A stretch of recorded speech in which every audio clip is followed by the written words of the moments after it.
أما بعد فأعوذ بالله من الشيطان الرجيم بسم الله الرحمن الرحيم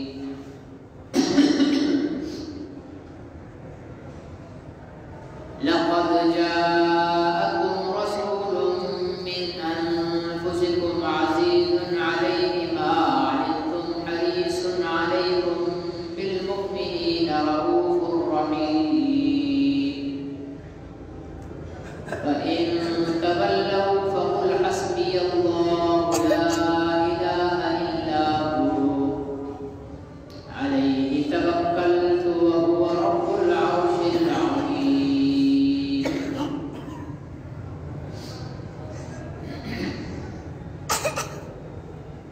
صدق الله العظيم وبلغنا رسوله النبي الكريم ونحن على ذلك لمن الشاهدين والشاكرين والحمد لله رب العالمين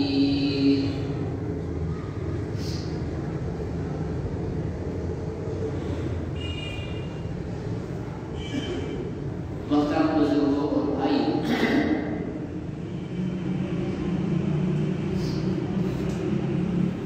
حضور علیہ السلام کی سیرت طیبہ کے حوالے سے گزشتہ جمعات سے سلسلہ چل رہا ہے۔ میں نے پہلے عرض کیا تھا کہ حضرت محمد رسول اللہ صلی اللہ علیہ وسلم دنیا کے وہ واحد انسان ہیں جو یہ مقام اور یہ حیثیت رکھتے ہیں کہ ان کی ذات پر دنیا کی ہر زبان میں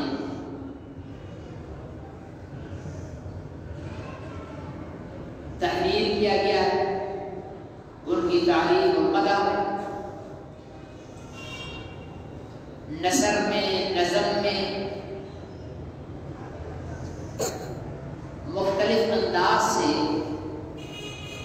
جناب رسالت مآب صلی اللہ علیہ وسلم کی تعریف کو بیان کیا گیا ہے۔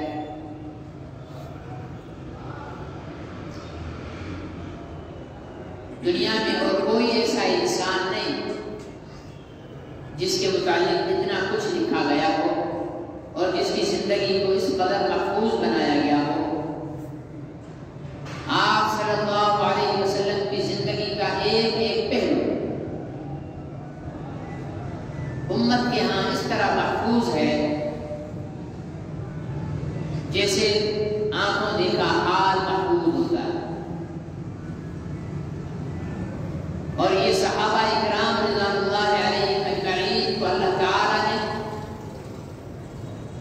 یہ مقام عطا فرمایا، ان کے حافظوں کو اتنا مضبوط بنایا اور ان کے قلوب کو اتنا محفوظ بنایا کہ ان کے اندر حضور علیہ السلام کی حیات طیبہ محفوظ کی گئی، اور انہوں نے اپنے بعد والے انسانوں کو بیان کیا، زبانی طور پر بھی اور تحریری طور پر بھی، یہاں تک کہ وہ حالات حضور علیہ السلام کے ہم تک پہنچ گئے۔ اور آج حضور علیہ السلام کی زندگی کا کوئی ایسا پہلو نہیں جو ہم سے چھپا ہوا ہو۔ ضرورت صرف اس امر کی ہے کہ ہم حضور علیہ السلام کی سیرت طیبہ کا مطالعہ کریں۔ اور سب سے بڑی ہماری خوش نصیبی یہ ہے کہ اللہ تعالیٰ نے ہمیں حضرت محمد رسول اللہ صلی اللہ علیہ وسلم کی امت میں سے بنایا۔ یہ ہماری سب سے بڑی خوش نصیبی ہے، اور یہ حضور علیہ السلام کا امتی ہونا یہ کتنا بڑا مقام ہے۔ اس سے آپ اندازہ لگائیں کہ انبیاء علیہ السلام بھی باوجود اس کے کہ وہ اپنی امتوں کے نبی ہیں، لیکن اس کی تمنا کرتے گئے کہ ہمیں محمد رسول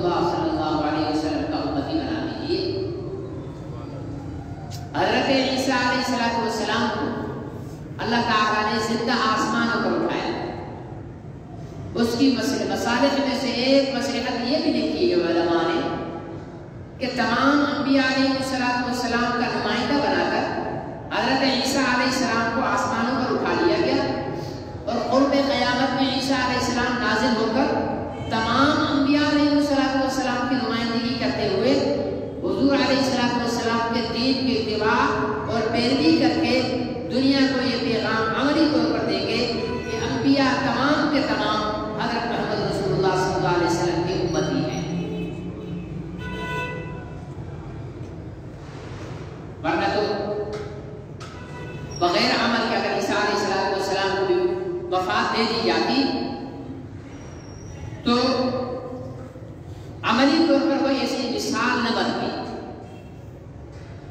جیسے ایک گروہ ہوتا ہے جب بات چیت کرتا ہے کوئی ایگریمنٹ کرتا ہے تو اس دو جماعتوں کے درمیان اگر ایگریمنٹ ہو رہا ہو تو پوری جماعت کا ہر ممبر ایگریمنٹ پر سائن نہیں کرتا بلکہ کوئی ایک فرد جو ہے وہ اس ایگریمنٹ پر سائن کر کے تمام اپنی جماعت کی طرف سے نمائندگی کرتا ہے.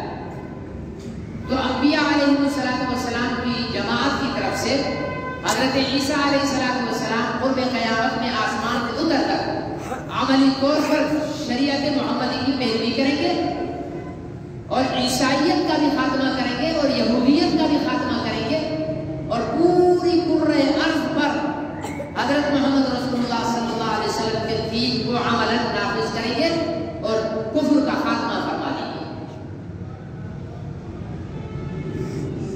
بحیثیت حضور علیہ السلام کی امتی ہونے کے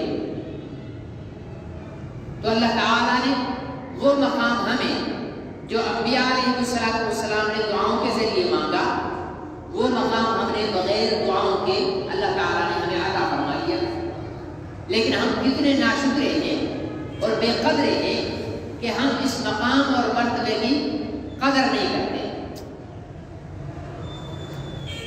اور اس مقام اور مرتبے کا ہمارے دلوں میں احساس تک نہیں ہے کہ حضرت محمد رسول اللہ صلی اللہ علیہ وسلم کے ساتھ ہمارا رشتہ کیا ہے.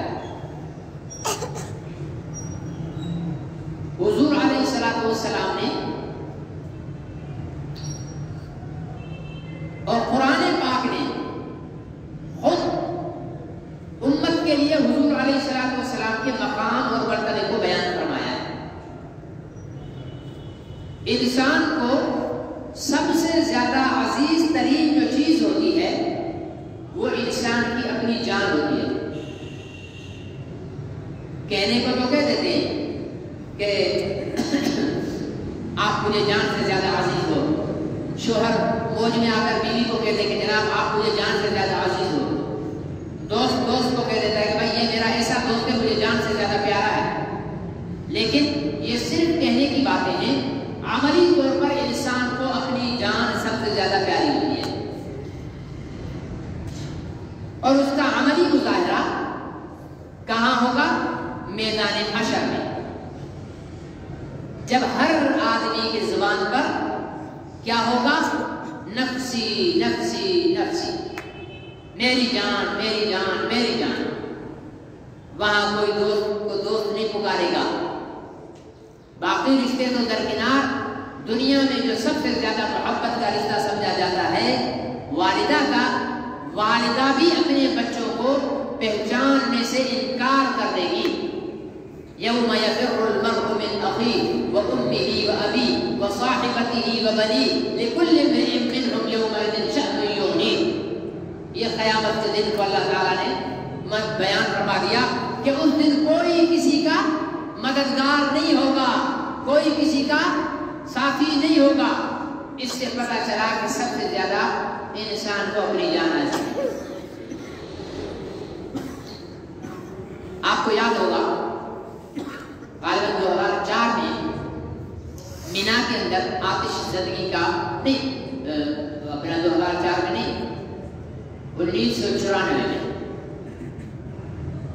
مینا کے اندر آتش زدگی کا واقعہ ہوا تھا. آگ لگ گئی. تو اس وقت جو حاجی تھے یا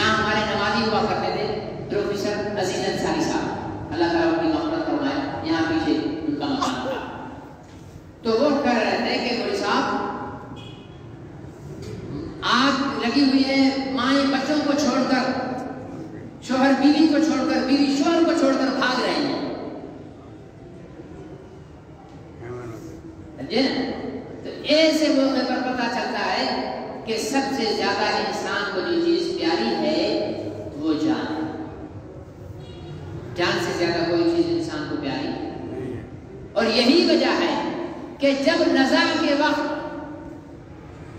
جان نکل رہی ہوتی ہے تب انسان کو کوئی چیز یاد نہیں ہوتی.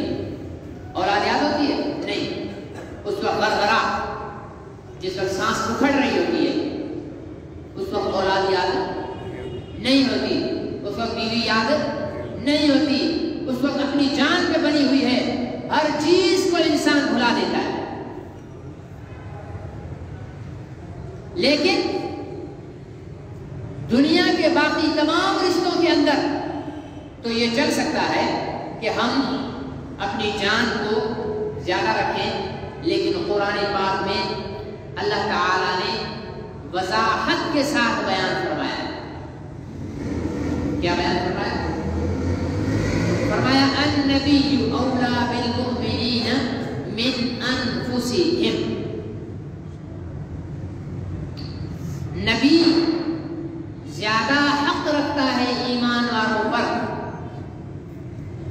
ان کی جانوں سے، ان کی جانوں سے زیادہ حق رکھتا ہے نبی. مطلب جب بات ماں کی آئے تو بھلے اپنی جان زیادہ رکھو، باپ کی آئے تب بھی بھلے اپنی جان کو زیادہ رکھو، اپنی اولاد بیوی بچوں کی آئے تب بھی اپنی جان کو بھلے مقدم رکھو. لیکن بات جب نبی کی آئے پھر اگر جان کو مقدم رکھو گے تو مسلمان نہیں. نبی کی ذات کے معاملے میں جان کو مقدم رکھا تو مسلمان نہیں. اور یہ صرف کہنے کا نہیں، صحابہ اکرام نے اس پر عمل کر کے بتایا. صحابہ اکرام نے، ہم تو چوری کھانے والے مجنون ہیں نا، چوری کھانے والے مجنون ہیں، تو ہم سے دعوے بہت کرا لو، ٹھیک ہے نا جی، نعرے ہم سے لگوا لو.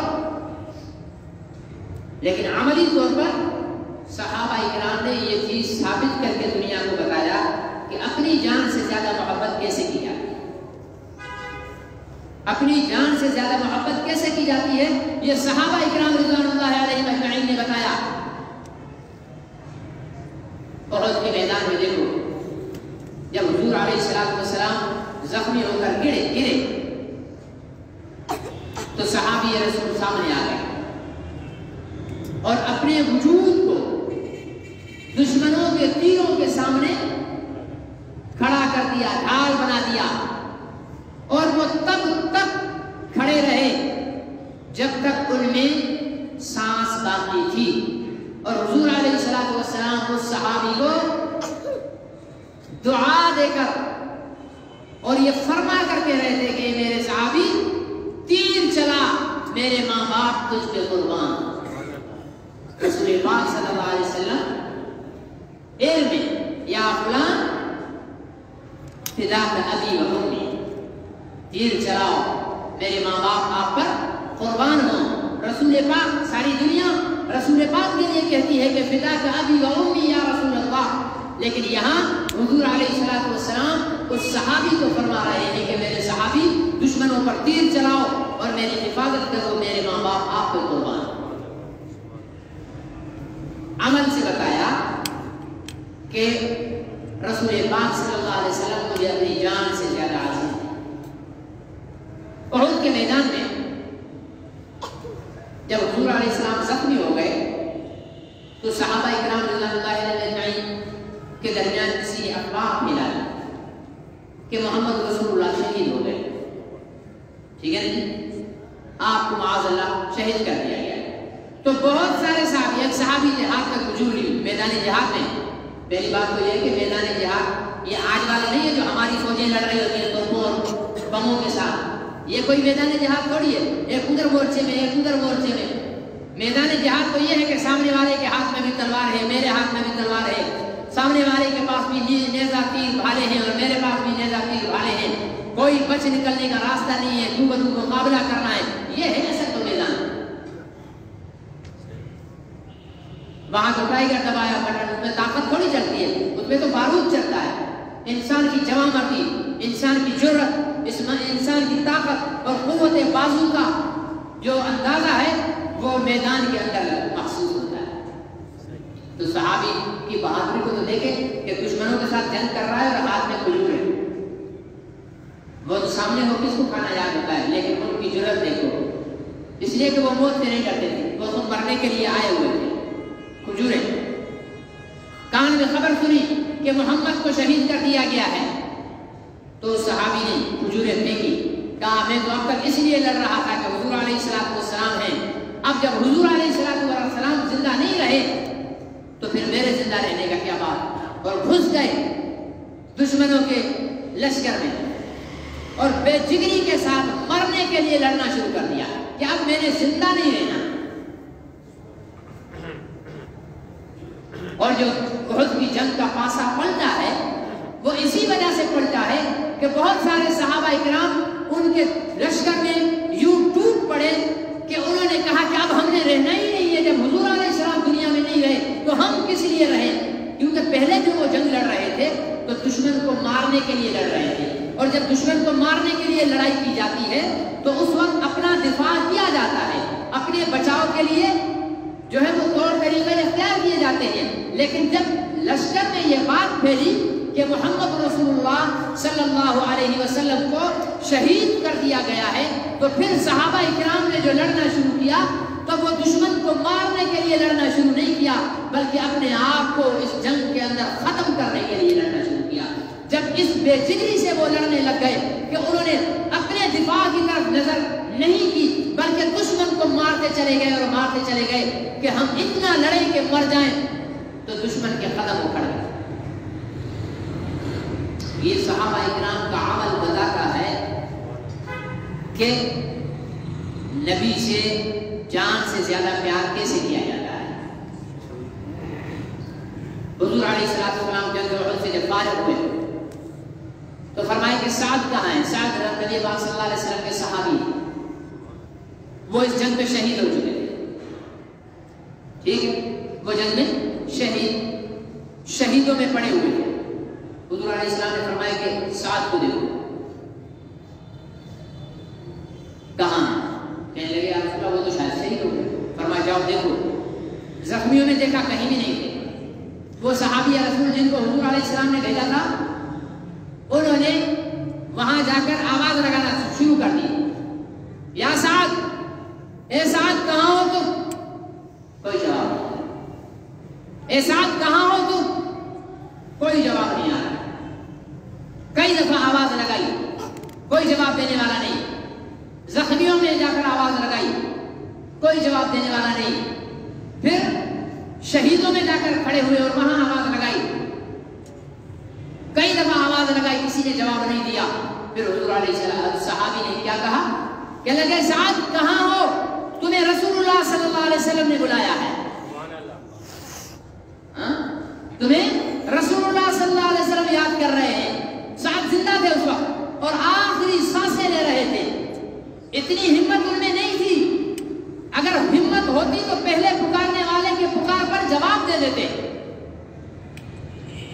ہاں، سعد میں اتنی ہمت نہیں تھی کہ کسی پکارنے والے کی پکار پر جواب دے، لیکن جان کنی کے عالم میں، نزا کے عالم میں، زندگی کے آخری لمحات میں جب حضرت سعد کے کانوں میں یہ آواز پڑی کہ اے سعد کہاں ہو؟ محمد رسول اللہ تمہیں یاد کر رہے ہیں، تو حضرت سعد نے اپنی زندگی کی تمام قوت کو جمع کر کے ہاتھ اوپر کیا۔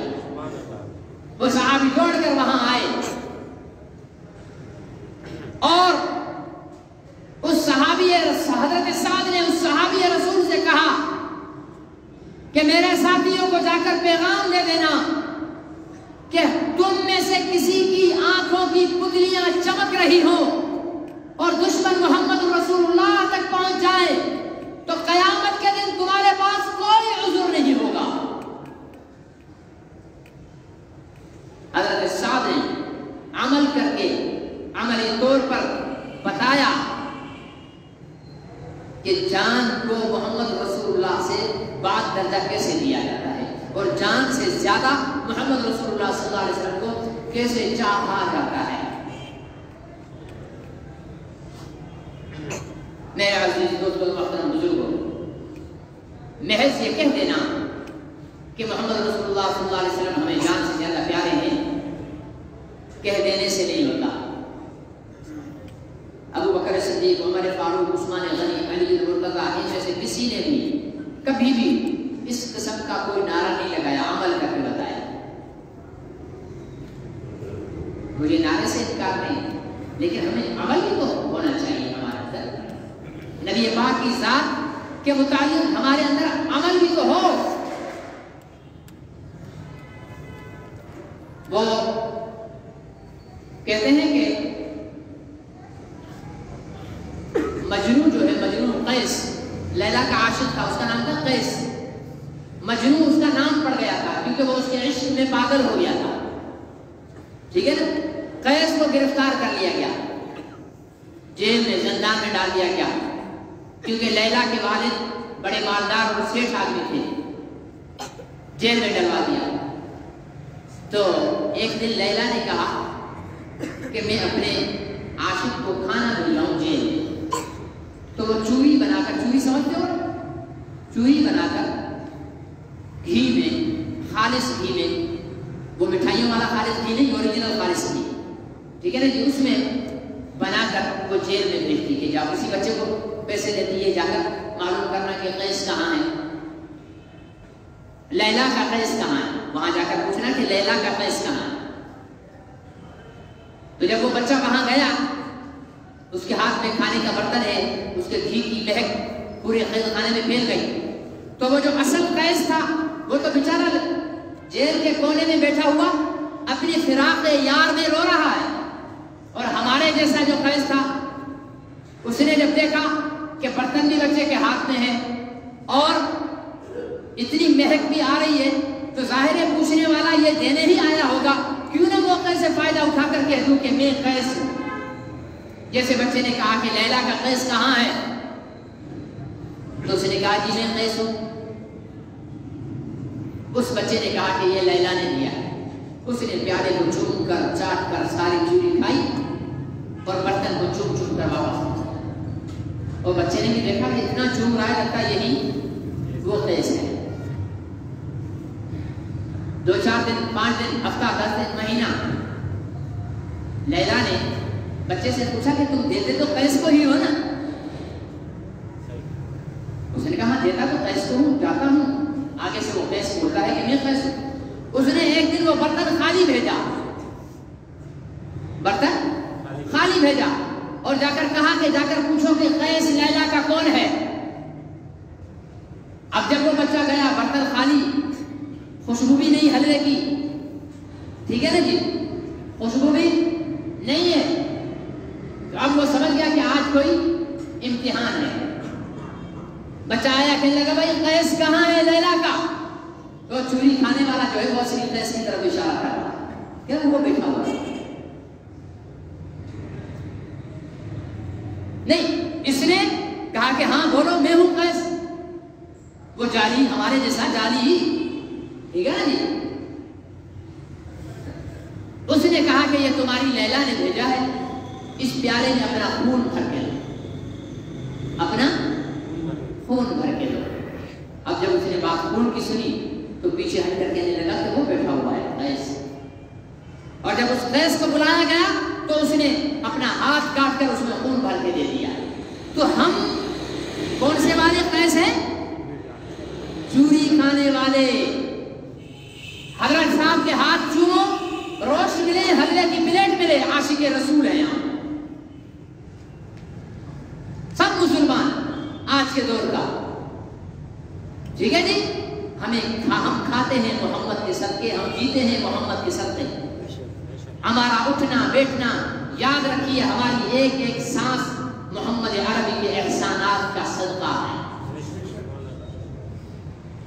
لیکن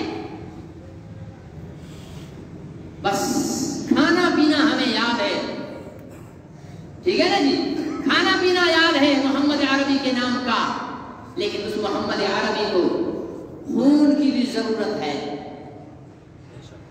اس کی عزت و ناموس کے لیے ہمارے خون کی ضرورت ہے، ہمارے سروں کی ضرورت ہے۔ اور صحابہ کرام صحابہ کرام نے. اس کے بعد آ جاؤ اور بہت دور کیوں جاتے ہو؟ ماضی قریب میں جاؤ، ایک صدی پیچھے جاؤ. انگریز کے زمانے میں ایک ملعون گستاخ رسول، اس نے ایک کتاب لکھی. اس کتاب کا نام رکھا رنگیلا رسول. نعوذ باللہ. ٹھیک ہے، ایک 17 سال کا نوجوان وہ اٹھا، علماء نے اس کے خلاف شور مچایا، جلسے ہوئے، جلوس ہوئے. امیر شریعت سید عطا اللہ شاہ بخاری رحمۃ اللہ علیہ دہلی دروازہ لاہور میں خطاب فرماتے ہوئے فرما رہے تھے. ایک دم وجد میں آ گئے تقریر کرتے ہوئے اور فرمانے لگے لوگوں پیچھے مڑ کر دیکھو، وہ فاطمہ الزہرا کھڑی ہوئی رو رہی ہے کہ میرے آقا، میرے بابا کی عزت اور ناموس کی ایک ہندو نے دھجیاں بکھیری ہیں اور تم ابھی تک زندہ موجود ہو. وہ دیکھو عائشہ اپنا دوپٹہ لے کر تمہارے پاس آئی ہوئی ہے اور پوچھ رہی ہے کہ میرے تاجدار کی عزت اور ناموس پر حملہ ہو رہا ہے اور تم بس چپ کر کے بیٹھے ہوئے ہو. سارا مجمع رو رہا تھا، کیونکہ رونے میں تو ہم ماہر ہیں نا، ہیں یا نہیں ہیں؟ ہاں جی، رونے میں ہم ماہر ہیں. وہ ایک ڈرامے میں کوئی ہیرو مر رہا تھا، پوری قوم رو رہی تھی، یاد ہے؟ ہاں، پوری قوم ایسے رو رہی تھی جیسے ان کا باپ مر گیا ہو، اور مرا بھی نہیں تھا وہ تو، ہاں صرف ڈرامے میں مرا تھا. پوری قوم ایسے رو رہی تھی، عورتیں ایسے رو رہی تھی جیسے ان کا شوہر مر گیا ہے، بچے ایسے رو رہے تھے جیسے ان کا باپ مر گیا ہے. تھا ایک ڈرامہ، اس لیے رونے میں تو ہم ماہر ہیں. تو امیر شریعت کے سامنے بھی مجمع رو رہا تھا. تو ایک وہاں نوجوان لکڑہارا، لکڑی کا کام کرنے والا، ترکھان، ٹھیک ہے نا جی، یہ جاتے جاتے کہ لگا یار مولوی ہے، تقریر تو سن لے کیا کہہ رہا ہے. جب اس نے حضرت امیر شریعت نے یہ بات کہی تو اس نے تہیہ کر لیا کہ امی عائشہ کے شوہر کا بدلہ میں لوں گا. اس نے فیصلہ کر لیا کہ بی بی فاطمہ الزہرا کے پدر کا بدلہ میں لوں گا. پھر اس کا ایک اور دوست تھا. ہر ایک کی زندگی میں کوئی نہ کوئی بہت کلوز دوست ہوتا ہے. تو اس کا ایک دوست تھا، اس نے اس سے مشورہ کیا کہ یار یہ مسئلہ ہے، میں نے بیان سنا ہے اور اس طرح ہمارے نبی کی گستاخی ہوئی ہے، میں نے اس کو قتل کرنا ہے. اب ان دونوں دوستوں میں اختلاف ہو گیا. وہ کہتا تھا میں قتل کروں گا، یہ کہتا تھا میں قتل کروں گا. ٹھیک ہے نا جی. ہمیں آ کر کوئی کہہ دے کہ بھائی میں قتل کروں گا، تو کہ بھائی قتل کر، جا کر مجھے بتا بھی مت یار، صحیح ہے یا غلط ہے؟ ہمارا ایمان یہ ہے. اور وہاں وہ دوست کس پر بحث کر رہے ہیں کہ میں قتل کروں گا، وہ کہتا میں قتل کروں گا. انہوں نے آپس میں فیصلہ کیا قرآن ڈالیں گے، قرآن اندازی میں جس کا نام آ گیا وہ قتل کرے گا اور دوسرا جو ہے اس کی فیملی کا خیال رکھے گا. اس کے بعد چنانچہ 3 دفعہ قرآن ڈالی گئی تو غازی علم الدین کا ہی نام آیا اور اس نے پھر فیصلہ کیا اور پھر اس ہندو پنڈت کو واصل جہنم کیا اور علم الدین گرفتار ہوا. مقدمہ چلا اور اس کیس میں علم الدین کے مقدمے کے کیس میں بانی پاکستان محمد علی جناح وکیل تھے. اس کیس میں وہ وکیل تھے. علماء کا خیال تھا کہ کسی بھی طرح علم الدین کو بچایا جائے، علم الدین کو بچایا جائے، کیونکہ اگر علم الدین کو سولی ہو گئی، پھانسی ہو گئی، موت کی سزا ہو گئی تو مسلمانوں کے حوصلے پست ہو جائیں گے. اس لیے علماء کرام محمد علی جناح سے کہنے لگے کہ کسی بھی طرح ان کو بچاؤ. تو محمد علی جناح اور انہوں نے کہا کہ ان کے بچنے کی صرف ایک صورت ہے، ان کے بچنے کی صرف ایک صورت ہے. کیا ہے؟ کہنے لگے کہ وہ صورت یہ ہے کہ اس کو آمادہ کر لو کہ یہ عدالت میں یہ اعلان کرے، عدالت میں بیان دے کہ میں نے جو اس ہندو پنڈت کو مارا ہے اس وقت میں ہوش میں نہیں تھا، میں ہوش میں نہیں تھا، بے ہوشی میں نے اس کو مارا ہے. میرے اندر اتنا غصہ پیدا ہو گیا تھا کہ مجھے کوئی ہوش نہیں رہا اور میں نے اس کو مار دیا. علامہ اقبال رحمۃ اللہ علیہ، انہوں نے علماء کو مشورہ دیا کہ یہ بیان عدالت میں نہ دلواؤ، یہ بیان عدالت میں نہ دلواؤ، بلکہ یہ بیان دلواؤ کہ میں ہوش میں تھا اور میں نے جان بوجھ کر قتل کیا۔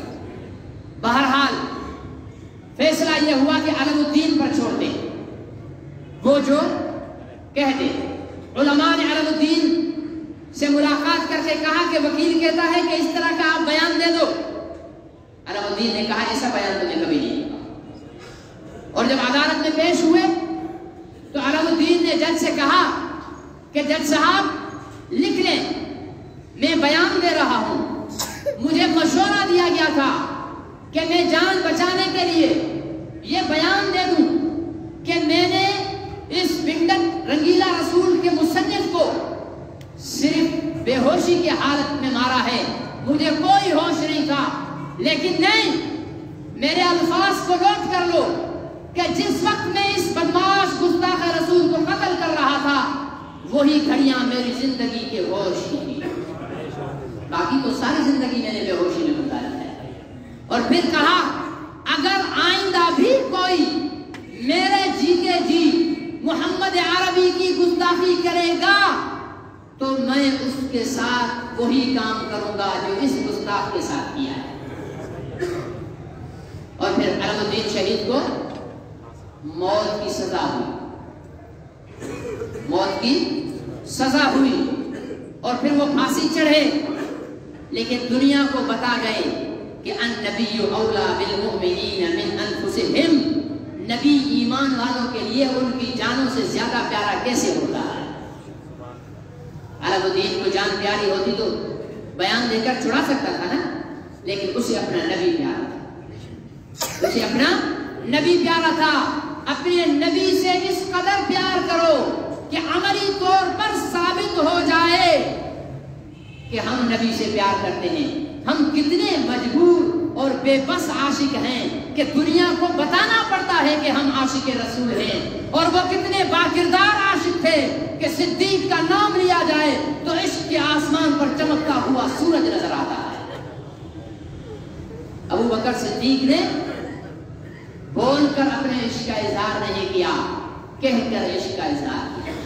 تو میرے عزیز دوست اور محترم بزرگوں، حضور علیہ السلام کی عزت اور ناموس اور تحفظ، میرے گفتگو کا جو اصل عنوان ہے وہ میں نے پچھلے دن میں بھی آپ حضرات کو بتایا تھا کہ شعراء کی شاعری کے اندر حضور علیہ السلام کی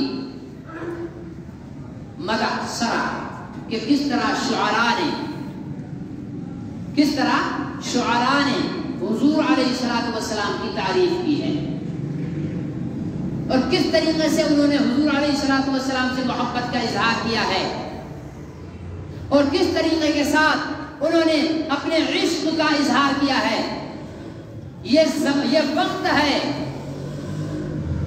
وقت ہے ہمیں اپنے محبت اور عشق کا اظہار کر کے دنیا کو بتائیں عملی طور پر کہ ہم محمد رسول اللہ صلی اللہ علیہ وسلم سے پیار کرتے ہیں، عملی طور پر بتائیں، باتوں سے نہیں۔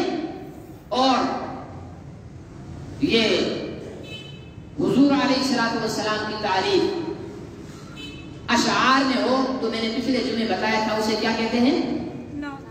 نعت کہتے ہیں۔ کیا کہتے ہیں؟ ہاں، نعت بولتے ہیں، جس میں حضور علیہ السلام کی تعریف ہو۔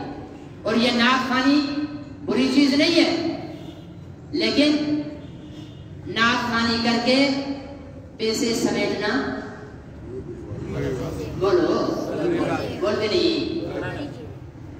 نعت خوانی کر کے مجھے تو حیران کی ہوئی، میں نے ایک حضرت صاحب نعت خان کو دیکھا، سر پہ پگڑی پہنی ہوئی ہے، اتنی بڑی داڑھی ہے، ترازو میں بیٹھا ہوا، اس طرف سے پیسے رکھے ہوئے ترازو میں، کہا یہ حضرت صاحب کا نذرانہ ہے۔ اے بھائی، نعت رسول کے لیے پیسے نہیں لیے جاتے، یہ تو اپنے دل کے عشق کا اظہار ہے۔ یہ کیسا پیار ہے کہ پیار کے اظہار پر بھی پیسے؟ ہاں، پھر تو آپ اپنی بیوی سے بھی پیسے لیتے ہوں گے جب اس سے پیار کرتے ہوں گے، اظہار کرتے ہوں گے محبت کا۔ I love you پر 1000 دعائیں. ہاں جی، پھر تو اپنے بچوں سے بھی آپ پیار کرتے ہوئے پیسے لیتے ہوں گے. اپنے بچوں سے پیار کرو مفت میں، اپنی بیوی سے پیار کرو مفت میں، اپنے ماں باپ سے پیار کرو مفت میں، اور نبی کے پیار کا اظہار آئے 5-5 لاکھ روپے ناز خانوں نے اپنے ریٹ رکھے ہوئے. کتنے؟ 5-5 لاکھ روپے. میں آپ کو ایک ایسے شاعر کی آج شاعری سنانے کے لیے سوچ رہا ہوں، اگر آپ میں سننے کی تمنا ہوگی تو. اس کو دنیا میں سید امین گیلانی کے نام سے جانتے ہیں، اور یہ وہ سید زادہ تھا کہ ان کے خاندان میں جب کبھی اختلاف ہوتا تھا تو ان کے خاندان کے بچوں کو بھی حضور علیہ السلام خواب میں آ کر بتاتے کہ تم نے یہ کرنا ہے. سید امین گیلانی رحمۃ اللہ علیہ نے اپنے واقعات میں لکھا ہے کہ میری بیٹی، اس نے BA کر لیا، اب آگے پڑھنے کے لیے وہ ضد کر رہی تھی. میں نے بولا چھوڑو، اب اتنا پڑھ لیا کافی ہے زندگی گزارنے کے لیے، اتنا علم زیادہ بہتر بہت ہے. تو میری بیٹی مجھ سے ناراض ہو گئی اور بولا میں بھی سید، میری بیٹی بھی وہی خون، ہم دونوں ضد میں ایک دوسرے سے بات چیت چھوڑ دی. ایک دن صبح کو اچانک میری بیٹی میرے کمرے میں آئی اور گلے لگ کر کہنے لگی کہ ابا جی میں معافی چاہتی ہوں، آپ کی رائے صحیح ہے. میں نے بولا بیٹا خیر تو ہے، طبیعت ٹھیک ہے؟ 1 ہفتے سے اتنی ضد پہ قائم تھی، بغیر کچھ کہے تم نے یوں کر دیا. تو بیٹی نے کہا ابا جان، نانا جان کی زیارت ہوئی ہے رات خواب میں، یعنی نبی پاک کی. کہا آقا کریم کی زیارت ہوئی ہے، آپ صلی اللہ علیہ وسلم نے میرے سر پہ ہاتھ پھیر کر کہا کہ بیٹا اپنے ابا کی بات مان لو، صحیح کہہ رہے ہیں. یہ وہ سید سلمان گیلانی، امین گیلانی رحمت اللہ علیہ ہیں جنہوں نے یہ شاعری لکھی ہے. اور آپ حضرات اس کو صرف سنیں گے نہیں، عمل بھی کریں گے اور سبحان اللہ بھی پڑھیں گے. اگر شعر اچھے لگے تو کیا کہو گے؟ یہ اشعار بیان کر کے بیان کو ختم کرتے ہیں. حضرت امین گیلانی رحمت اللہ علیہ فرماتے ہیں بجا تم نے کہا وہ گنبد اخضر میں رہتے ہیں، بجا تم نے کہا وہ گنبد اخضر میں رہتے ہیں. حضور علیہ السلام کے لیے اس سے کسی نے کہا تو محبت کرتا ہے یہاں بیٹھا ہوا اور وہ وہاں مدینے میں روزے میں ہے، یہ کیسی محبت ہے؟ تو اس سوال پر اس شاعر نے کہا بجا تم نے کہا وہ گنبد اخضر میں رہتے ہیں، مگر جلوے تو ان کے میری چشم تر میں رہتے ہیں، مگر جلوے تو ان کے میری چشم تر میں رہتے ہیں. شفق میں کہکشاں میں چاند میں تاروں میں سورج میں، شفق میں کہکشاں میں چاند میں تاروں میں سورج میں، نظر والے یہ کہتے ہیں وہ ہر منظر میں رہتے ہیں، نظر والے یہ کہتے ہیں کہ وہ ہر منظر میں رہتے ہیں. اب وہ سوال کا جواب دیتے ہیں کہ وہ تو وہاں ہے تم یہاں ہو. شاعر کہتا ہے جہاں ہو رابطے دل کے، جہاں ہو رابطے دل کے وہاں دوری نہیں ہوتی، جہاں ہو رابطے دل کے وہاں دوری نہیں ہوتی، اگرچہ وہ مدینے میں اور ہم اپنے گھر میں رہتے ہیں، اگرچہ وہ مدینے میں اور ہم اپنے گھر میں رہتے ہیں، مگر پھر بھی دل ان کا نام لے لے کے تڑپتا ہے تو دور. عشق ہے، محبت ہے. کہتے ہیں کہ مگر پھر بھی دل ان کا نام لے لے کے تڑپتا ہے، یقین ہے مجھ کو وہ میرے دل مضطر میں رہتے ہیں. دل مضطر مطلب بے چین دل میں رہتے ہیں. یقین ہے مجھ کو وہ میرے دل مضطر میں رہتے ہیں، جہاں رہتے ہیں آقا یقیناً وہ باغ جنت ہے. اور بے شک حضور علیہ السلام کا روزہ کیا ہے؟ باغ جنت ہے. جہاں رہتے ہیں آقا یقیناً وہ باغ جنت ہے.